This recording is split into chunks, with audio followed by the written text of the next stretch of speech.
Welcome to the Landscaping Podcast. My name is Joel Barnett and I'm your host. And today's episode is the last of the normal episodes for the year.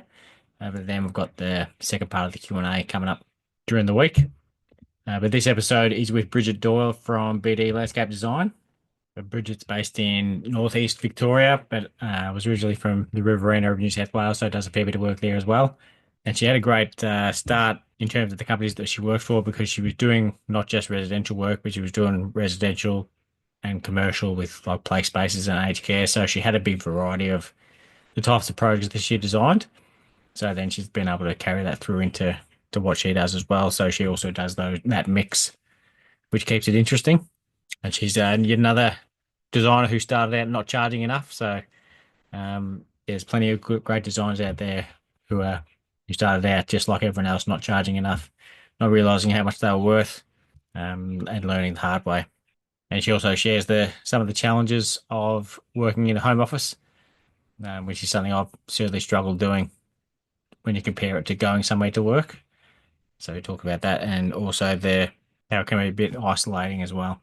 And there was towards the end, there's a section where I liked where she spoke about her home garden and the amount of rainfall that she gets where she lives, but she's really particular about what plants she chooses and just only picks ones that don't require any additional irrigation. So just if they live, they live. If not, they're not the right plant. So I like that philosophy. And we did have some technical difficulties with the camera early in the episode. So Bridget was awesome how she persisted so that we could get this episode out. So hugely appreciative, Bridget, for that. And every guest who came on this year. I appreciate them giving up their time. So hopefully you enjoy this chat with Bridget Doyle. Well, Bridget, thank you for joining us on the Landscaping Podcast. My first question for you is how did you start in the industry?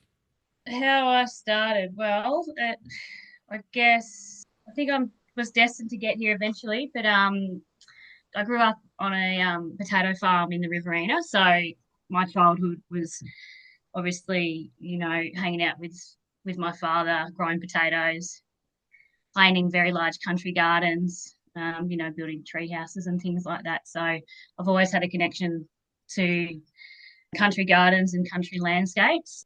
And just as a kid, I was one of those kids that had a 72 pack of Derwents that I'd take to school and be very particular with who could use them.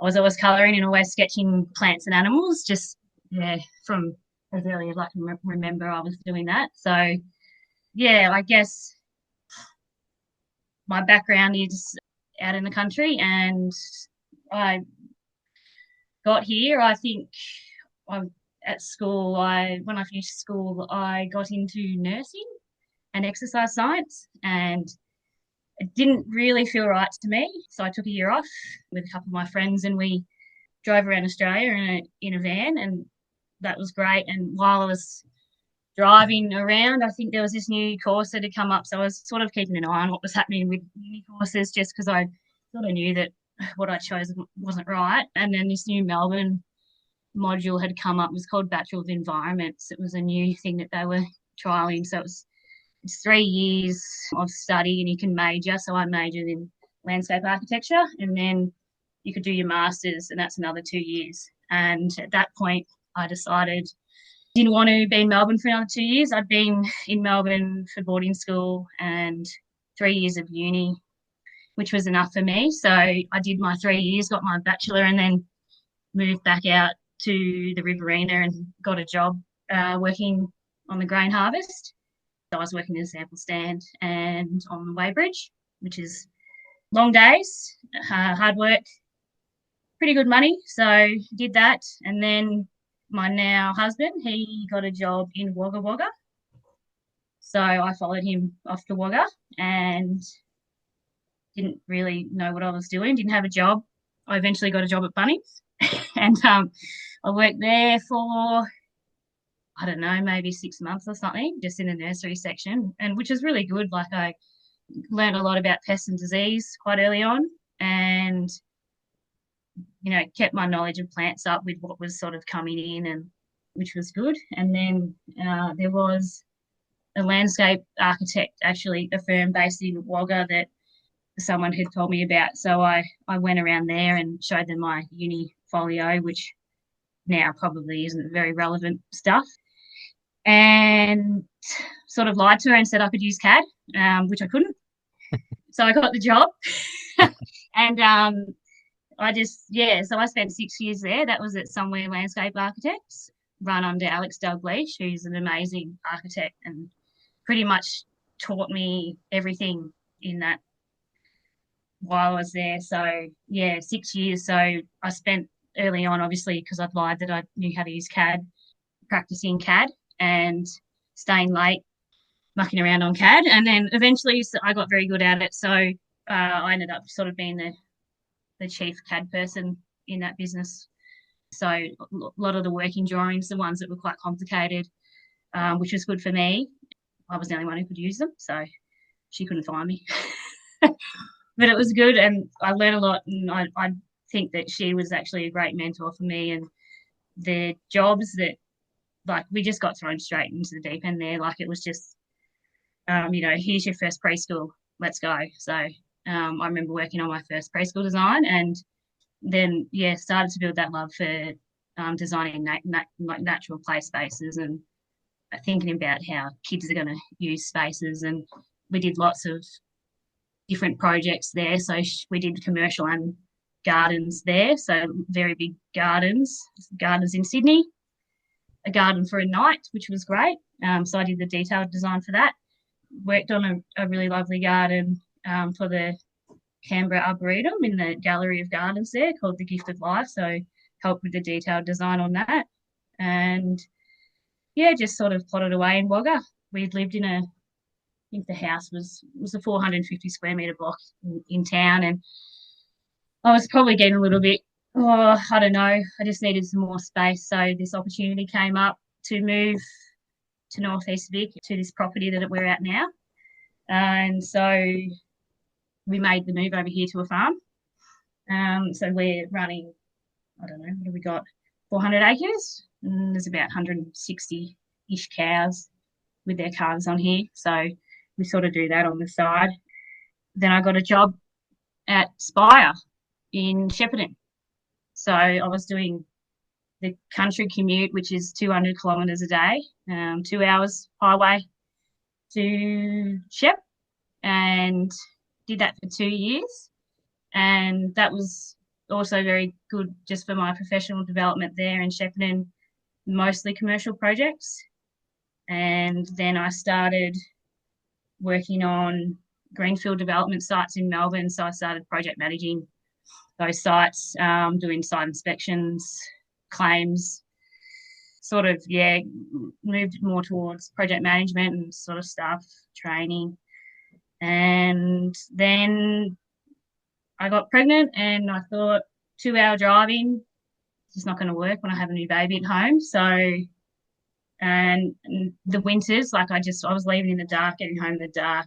I was hitting kangaroos, like it was just wasn't working. So I decided to I went on mat leave, and then I didn't end up going back. So I think that was around the time of COVID had just started, so everybody was a bit wary anyway. I think the office had closed and everyone was working from home. So I remember meeting someone on the highway and dropping off my work laptop with a mask, so weird, and then saying see ya, and haven't really seen anyone from there since then.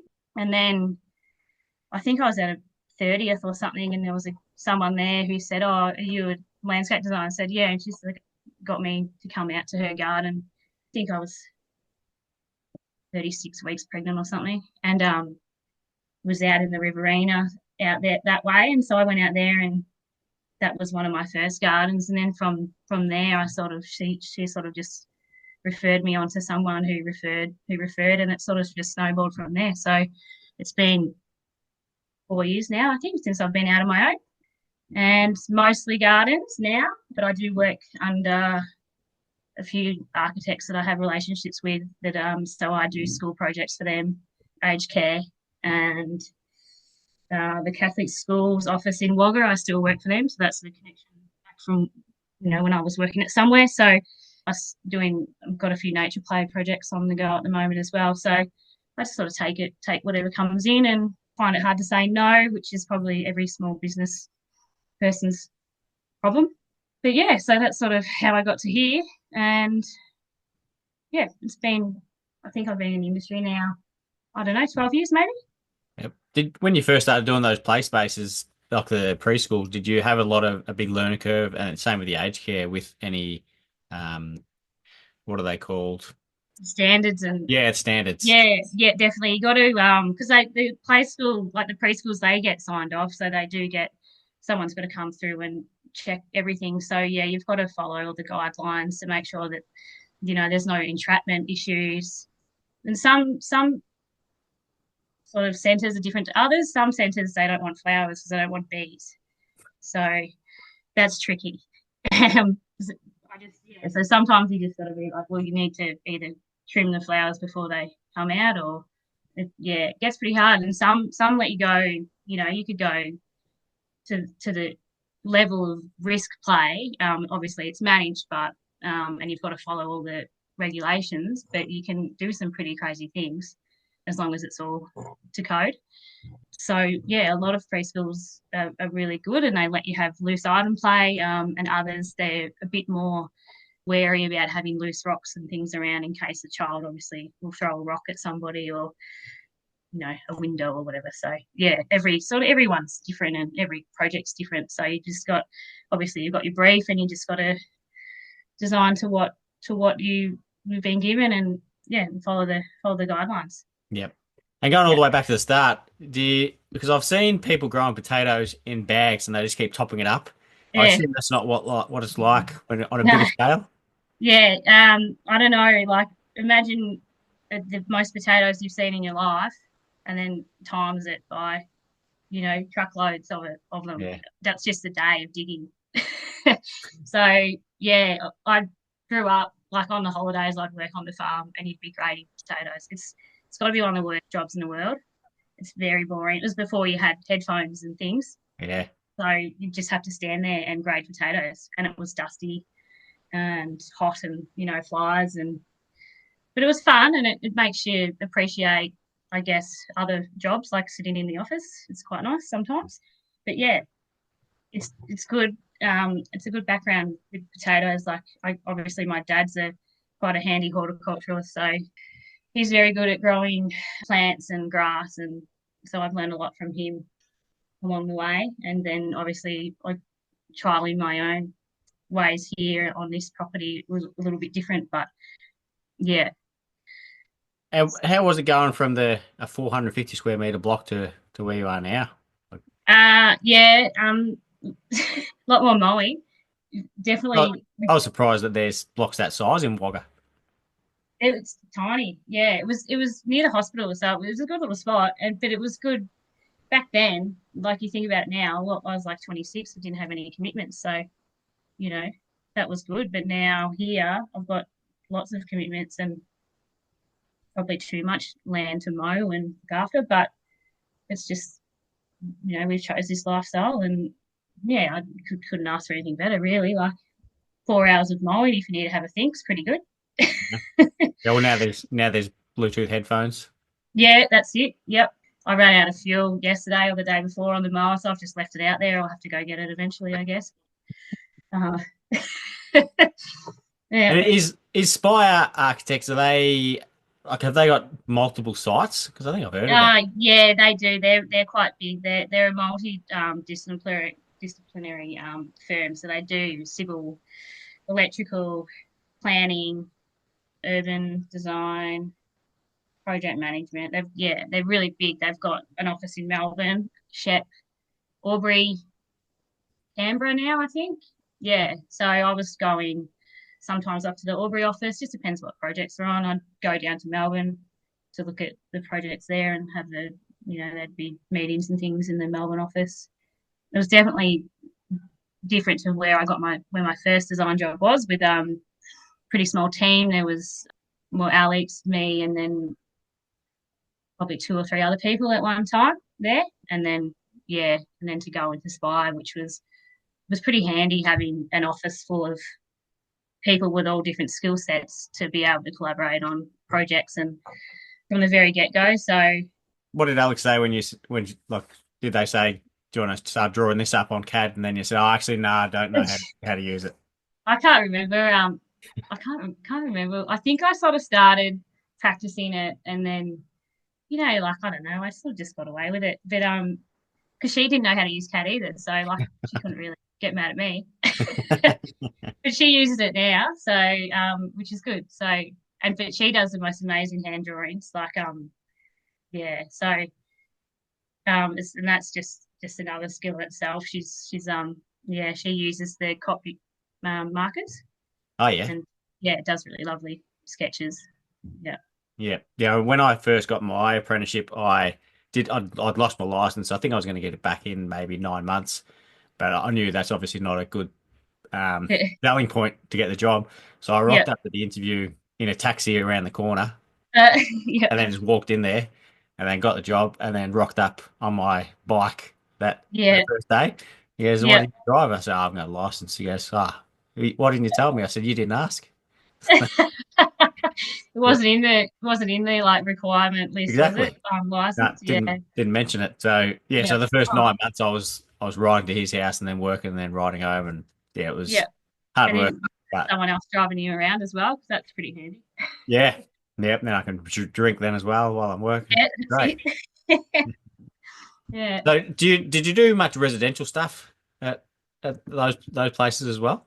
At somewhere we did, like it would be it probably would have been 50-50. So that's where I learned probably, yeah, a lot about planting schemes and things there, just for like yeah, as country gardens and Spire. I think there I only remember doing two residential projects there.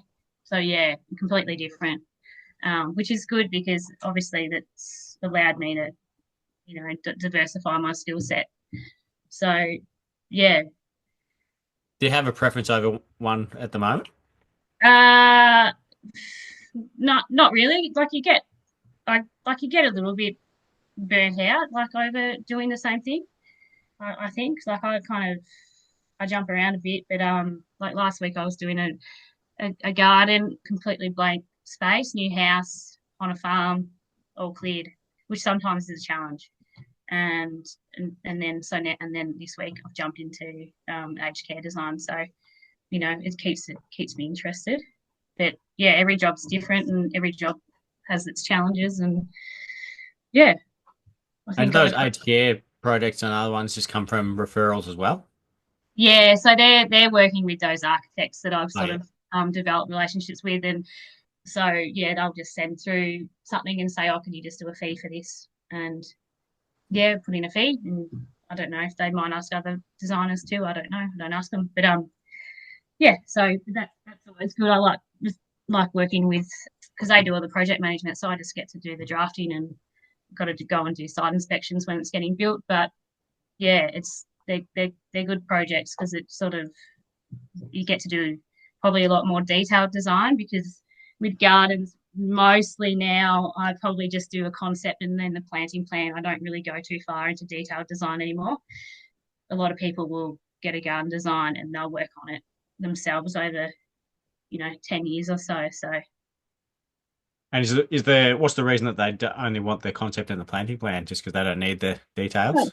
yeah, I don't think they really need the details. I probably give enough detail on the concept, and a lot of the contractors now that sort of do those jobs for me, they kind of know what I'm after. And yeah, so if the client needs the detail, I'd love to do it, but it's just that's that next step and it's that next cost that some of them might not want to take. But I do like having the control, like it is nice. But if if I'm happy just to help them on their way to building their garden and helping them plan their spaces. So yeah, Have you ever done any hand drawing? Or do you yeah.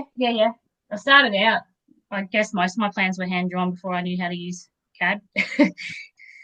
And I do offer it as a service, like at the end, a hand painted plan. Not many people really do it anymore, and it takes me ages to do it. But yeah, like if I could hand draw all the time, I'd love to. It's just time is a constraint, and if you make a mistake, you got to start again. Yeah, well, I was going to say it's smart that you say you do it at the end, so after they've made all Yeah, the changes, and then you can say, that's now you can have it. exactly right. Yeah. So when I start the process, I will like I'll print out. I've got something up here, but I'll print out the aerial and sort of really roughly sketch what like the spaces and trying to get the balance of the space right. And then like it's very rough though, and then I'll go pretty much jump straight into CAD because it's just easier to draw circles and dimensions. Like you can offset, your paths of 1200 mil and 50. It's just so much easier than getting the scale ruler out. And you can delete things and yeah, but it is nice to draw. Like it's just like a mindlessness task, like that you can just sit there and color in. It's such a nice thing to do, but yeah, unfortunately, if you want to be efficient, you've got to use the programs. Yeah, it makes sense that that people would enjoy doing it because there's people who like don't do design or anything, but they just color in because they like Yeah, a nice thing to do, like a yeah, yeah, relaxing. yeah. It's like reading a book, I guess. Like it's Yeah. just yeah, just you can sort of just think about things and color. It's nice. Yeah.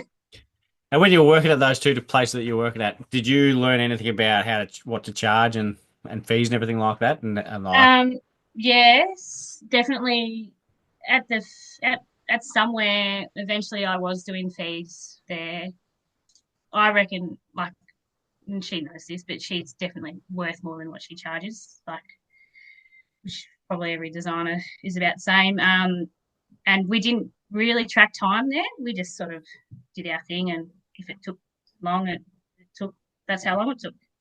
Spy was a bit different. You had to clock every you have to allocate hours to a job, and you like when you quoted the job it was 40 hours or whatever, and if you went over you were in trouble. So you had to get it done, or you had to find time somewhere else. It was a lot of bit of juggling of time, so and the charge out rate was higher there as well, so yeah, but like you got to run a business, and they run a very good business, so they obviously know what they're doing, following those rules. And then with me, like I've always struggled to do fees. I think when I first started, I was driving, you know, 4 hours for free. I didn't care. I would I would stop at my parents' place and fill up at their diesel bowser. So it didn't cost me anything to get there. And then I think I was doing plants for $250 or something. And like big gardens. So yeah, definitely it's changed now and my prices are a bit higher than that. But yeah, I don't know. Every so often I kind of try and review fees, but I don't want to be unattainable, and it's a job, but it's also a passion too. So it's hard. I don't know. Creative is always fun, hard to price. yeah, Yeah, yeah, your time. it is a tricky thing because yeah, but you want to be obtainable, but you can't be obtainable to everyone. That's right. There's got to be some limit. Yeah. Don't know. And I Yeah, saw it's on always your something that I struggle with, but I think that what do they say? Like with your fees, if you're setting out fees and you say you're getting what 50% back confirmed, then your fees are probably fine, something like that. I don't think my fees are right. I barely, rarely get a no. My fees are too high. I think I've only had it once this year, and that was purely based on I think it was just word of mouth that someone had said that I'd done a plan for $500, but that was like 4 years ago, and I just had to explain to them that was when I was starting out, and I'm pretty sure I was on mat leave, so I was getting paid to be on mat leave. So yeah, I was happy just to be drawing. But now, like, because it's my business, and if you don't charge right, we need to send the kids to daycare and we need to eat. yeah. So, Are you keeping track of was any that? of how long they take? I was using this app called Harvest, and so I was logging hours, and then I sort of got over it. I don't know. I got a general idea of how long it'll take for a garden, and so I just sort of based it all around that now. And my fees are tailored to what the brief is off the client. They sort of seem to be going out about the same rate now. So I don't know, maybe I should do a package instead of just tailored fees, but I don't have time to look at it this year or early next year. So something maybe mid-year that I'll review, hopefully, when I get through the backlog of work on at the moment. Yeah, I saw, I don't know how recent it was, but you did an Instagram post saying that you booked out until like April next year. Yeah, April now. I think it's probably another month now. I just yeah, yep. Just yeah, when you think you haven't got anything on, then everything's all just comes in at once, and yeah. And I am being a bit. I've got a couple of gardens that I went to their place in September, and it's December now, and I haven't finished them. So like Yeah, I'm right. being too slow. I think they're aware of that, and communication with them is what as long as I'm telling them like you're next, you'll have your plan in 3 weeks or whatever, then I think they're okay. But yeah, it's been one of those years. I'm not really sure. Just Yeah. yeah. Yeah, well, if you booked out that far, you're probably not too expensive. Wouldn't have thought. No, I don't. That's probably the problem. So maybe I'll yeah, but we'll get there. And probably the other thing is too, like I do obviously I do garden. I think my week is probably 60 to 70% design work, and then I'll be fluffing around, on the farm doing farm jobs. So, or I've got one of the kids, for the day. So I'm not always at the desk. I'm trying to do other things as well, and I guess that's just trying to find that balance and also saying no. Like if you just got to learn to say no. Hmm. And Yeah, I people think will like ring us up saying they want to get a job done. I'll say, well, we're booked out for like 9 or 12 months. And I say, oh, you must be good. And I would usually say, no, we're just really slow. So we just don't, yeah, this just yeah, doesn't take, just can't get yeah. anything done. That's it. It just feels like that, doesn't it? Sometimes you just yeah, you can't get anything done. It's just yep. So And I assume weeks you're right. you've got a home office. So how do you go with productivity when you're comparing it to working like offsite in an office compared to at home? Yeah, definitely working in an office on site is more productive. Like, yeah, just like you're there to work, so you work. Home office, I've only probably recently just moved into this little space. I've been working all over the house and it hasn't been great. It's probably another problem with the efficiencies of getting work out. So now I've got this little spot, and it's on the western side of the house. So at this time of day is pretty warm in here. So you won't see me in here. I'll be out. I'll be gone. But it's not too bad. But neighbours just drop in, Yeah. and you're trying to work. Yeah. I've got I've got a flower farm out there, and so I have florists come and go picking up flowers. So and I might go out like it's good for a break, I guess. Like might be a bit have a bit of a design block or something, and I might go out and I don't know prune flowers or uh, potter around, check the house, whatever, and come back in. But you've got to have a little bit of discipline. So I've got a timer sort of set on my phone, and I've sort of got like put do not disturb on your phone, and it's just if I can do 2 hour blocks or something, I'm pretty happy, and then have a half-hour break. But just yeah, just if you can keep to it, then it's good. But this time of year, I think it's pretty hard to sit still. Yeah, end of the year. Yeah. And what sort of computer programs are you using? So you use CAD for the drawing it, and then do you beautify them in Um, any way? yeah, I render into Photoshop and then present. I use CAD to do the presentation of the plans as well. I just find the layout works well. I use InDesign to do like materials, boards, and stuff. So yeah, three programs. But and I don't do 3Ds. I just do elevations. I think I have started offering that as a service. Not many people go for it. Got a couple that are coming up, and I'll just outsource that because I don't like. I would love to learn, but I just don't have the time to learn it at the moment. Yeah. So I guess that's the other thing. If once I don't know, I did have someone who was helping me with Photoshop renders, but he's busy too. So sometimes he'll help out, other times he can't. So I'll just got to plug away at it.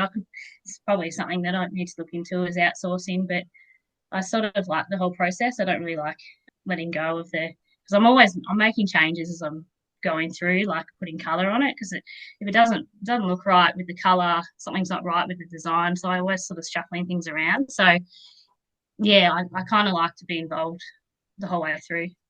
Yep. So, and how do you present those designs to your clients? Like, do you just send them to them or Yeah. get in Yep. person? Well, Zoom when the camera is working is good, and I just do like the share screen and go over it. If I'm in the area, I'll drop in. So like I'll do when I'm traveling because a lot of my jobs are a fair way away. Like I actually don't. I've got one local job I think at the moment. I haven't really put myself out name wise out this way. Well, most of my work is in the Riverina, so I'll do like a travel day where I'll go to 3 or 4 gardens. And if the client's there and I'm driving past their house, I'll drop in a plan if it sort of works out and go over it with them. So yeah, otherwise it's just email and or phone call and I post them plans. So I get the plans printed. Mine are all in A1 because the scale of them, like some of the gardens are, like 1 to 400 at A1. They're that big. So yeah, I post them out an A1 plan. And you said before that you struggle saying no, but have you do you say no to anyone when they're looking for a design because they don't fit what you're looking to do? Uh not not not really like up front, no. I've got a bit of a buffer system. Like I send out a form for someone to fill out, and I think if they fill that out and send it back, committed to being involved with the process because it's their garden. So like, yeah, I think you definitely have to have a relationship with the client. Like it's yeah, you definitely have to trust each other and get along. So I haven't really had any issues. What about Just distance? yep, I can do. I've done a few by distance. So that's just a lot more work for the client. They've got to send me aerials and photos and mud maps and stuff. But some people are keen to do that. It saves a lot on travel costs. So yeah, I've sort of ventured up. I've got some projects happening up in northern New South Wales now and Tassie. So yeah, I'll go anywhere. Are they fun to do because you get to work with different plants? Yeah, definitely. Climate, northern New South Wales, that'll be a good challenge for me. Tassie will be okay. I know Tassie. My uh, husband's parents lived over there for a bit, so sort of pretty familiar with Tassie. Yeah, so but good because you learn more. So it just extends your knowledge of I need and soil types and everything. So you're sort of just always learning. So yeah, I see them all as opportunities for development. Yep. And have you ever had anyone asking you to refer contractors to build your gardens? Yep, yep. And I've got a list of people that I refer over. Yeah, I love working with landscape contractors. They're the best. Yep. Every job I do, like a full preschool build or something that'll involve the building as well as the landscape. The client at the end always says, best people to deal with, landscapers.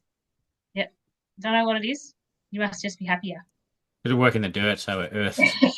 Maybe. Yeah. I think, yeah. So, don't know. I have been helping out a few landscapers with getting areas off plans to quoting, just helping them out to that and finding plants and stuff too. So, yeah.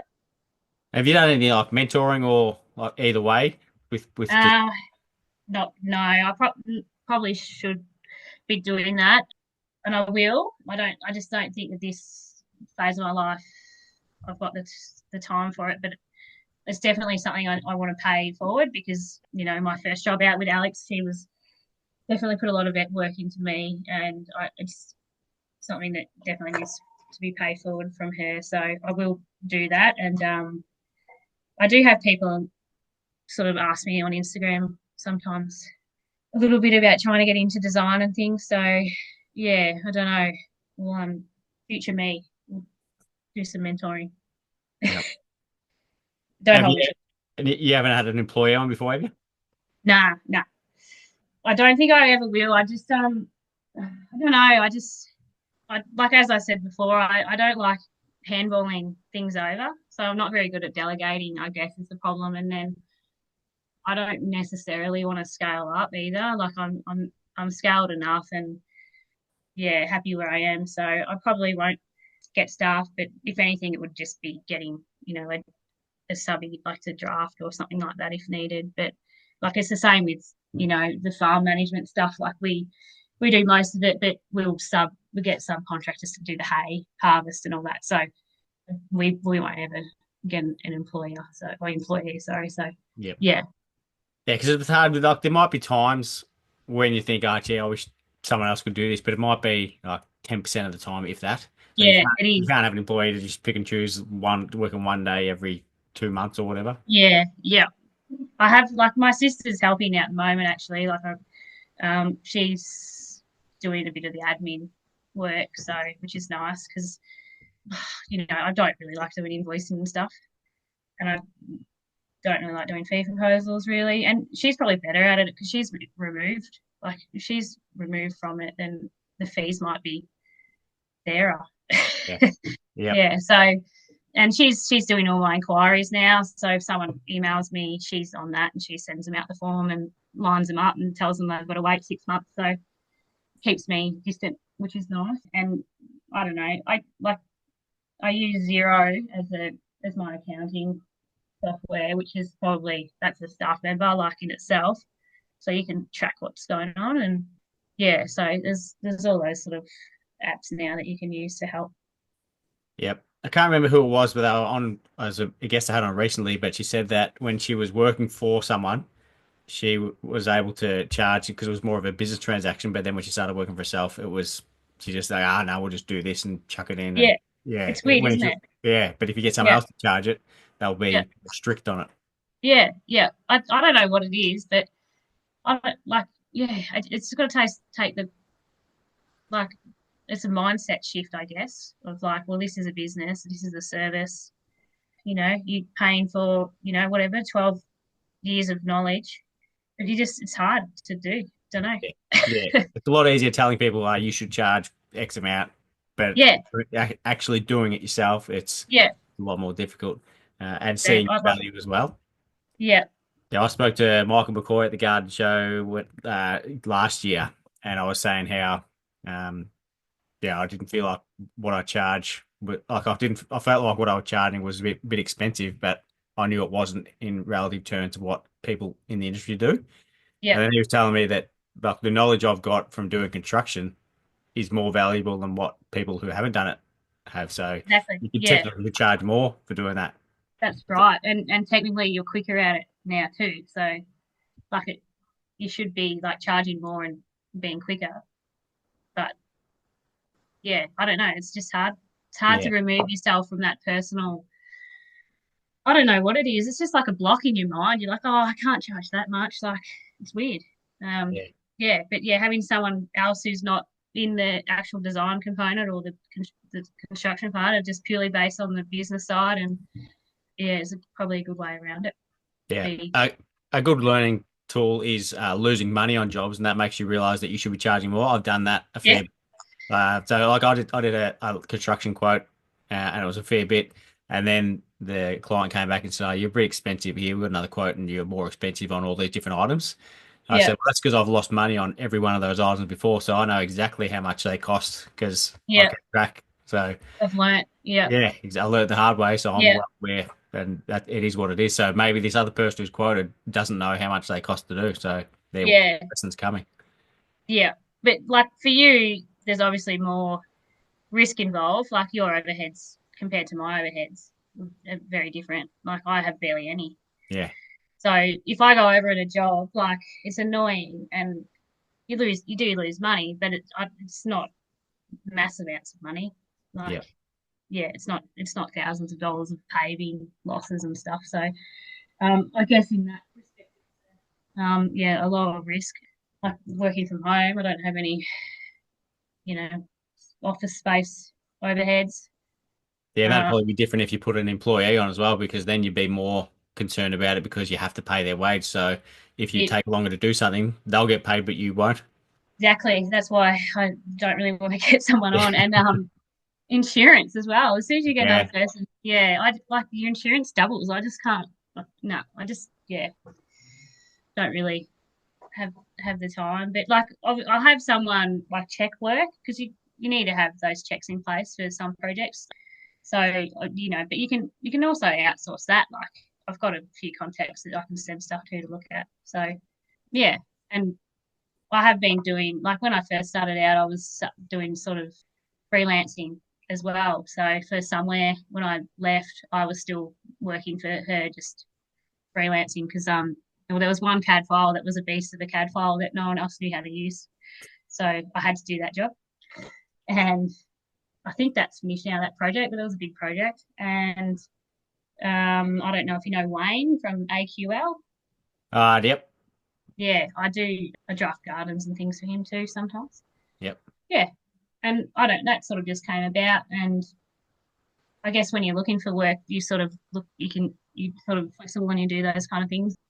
I don't really need to be doing freelancing now, but I still like doing it because then, like with Wayne, I get to do some jobs in Melbourne, so a bit different to, the bigger gardens out here, some smaller scale gardens, which I find probably harder to do than the bigger ones. It's funny you say that because I like when I hear someone call up saying, "Oh, they've got like 3 acres and they want to do a design," I freak out and thinking, "No, no, I can't do it. It's too big." So I've got no idea what I'm doing. Yeah, if someone tells me, "Oh, we've only got like 10 square meters," it's like I'm like, "Oh my god, what are we going to fit in here?" And like, how do we rein it in? Like that's always the thing. So you did do a massive one in Fitzroy.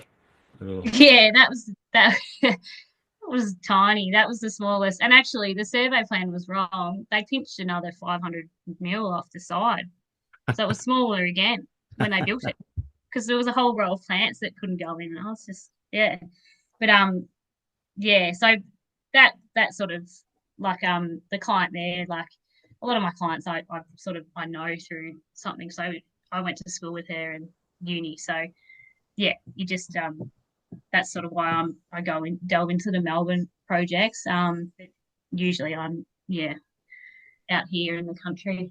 But they're good. I like doing those ones too because they're challenging and Yep. different materials as well. Like we don't often use bluestone out here because it's not what's out here. So we're granite and slate, things that are more suited to sort of old rural homes. So it's fun using different materials, and I guess the plants are a little bit different because the climate's a little bit nicer, but in Melbourne. But you still get those hot days. It's probably hot there today, and the challenge of space, like getting wheelbarrows in, little gates and things, I always find interesting. So I've got a job on in Albury at the moment, and it's a terrace housing on the main street, and we've got this courtyard, two courtyards either side of their houses. They're like a terrace that they're split, so that one family lives in one side and the other in the other, and they've got their own garden spaces. And we had to crane in, super advanced trees into the courtyards, which is cool. Like I never get to do anything like that because normally we can just drive in with the truck and unload it. So yeah, that's why I never say no because there's something fun will come up and Yep. yeah. Have you got any design friends who you bounce ideas off, or Uh, not really. I guess it's sort of there's a bit of banter on Instagram in Instagram chats sometimes. But no, it's probably a bit lonely sometimes here. yeah, Yeah, it is nice to have someone else just to bounce ideas off. But like to be fair, my husband's a designer, so he's not a garden designer, but he's got the same mind. So I can bounce ideas off him, and he's usually says I don't know what you're talking about. So so you're the garden designer, you work it out. yeah, that's exactly right. Yeah, but yeah, that's probably one thing I do miss about being in an office is you don't have someone to bounce ideas off with, and I don't know, I guess you just sort of get in your own space and you just work away. But that's the same. Like I think I was listening to one of your podcasts the other day about trends and things. Like I don't really follow trends as well either. Like I think a garden is, I don't know, it's sort of they evolve over time, and a lot of the ones I do, they're based around probably the heritage of the house. So like some of the ones I go to, their home is 1910. I mean, like it's an old house, so the garden's sort of got to suit that, and there's not really like mainly it's really about the planting and very minimal material palette really. Like I love using gravel and yeah, and then just trying to get the spaces to work just with the open areas and then bringing the space in and framing views and yeah, so Yeah, trendy stuff isn't necessarily going to match a 1910 house. no, definitely doesn't. Like you can't do Australian contemporary design on some of the places I go to, but I appreciate like when I can get into Melbourne to go to the garden show and things. I appreciate looking at what's happening and around. But like I always, yeah, like you always end up resorting back to using the sort of the same materials. So I don't know. Yeah, because they work, so it makes Yeah, sense. that's it. Yeah. Yeah, yeah, and they always look good. I don't know. It's just yeah, Have you had to refine your plant selections? Because whenever I've been out to the kind of rural areas, it blows me away how harsh it is, and yeah, there's so many plants that I would normally use you can't use. yeah. I don't think so because purely because I grew up Yeah, and I know I like yeah I sort of know or I knew that the climate was harsh and so haven't really had to refine anything because I did I guess when I was learning like horticulture I at uni I was going over to that Burnley campus and we'd learnt a lot of plants there but yeah, a lot of those plants that we learnt wouldn't work in yeah, some of the spaces. But every place is different. Like where I am, like we're on really good rainfall here. We're on about 750 mil a year. This year's been pretty bad. It's only been 600, and I think the last 200 of it was the last couple of weeks. So I've been watching what's been happening in my garden based on that because a lot of the spaces that I do design in, their rainfall would be from 200 to 400 mil. So, but I don't have irrigation set up around the house here yet. I just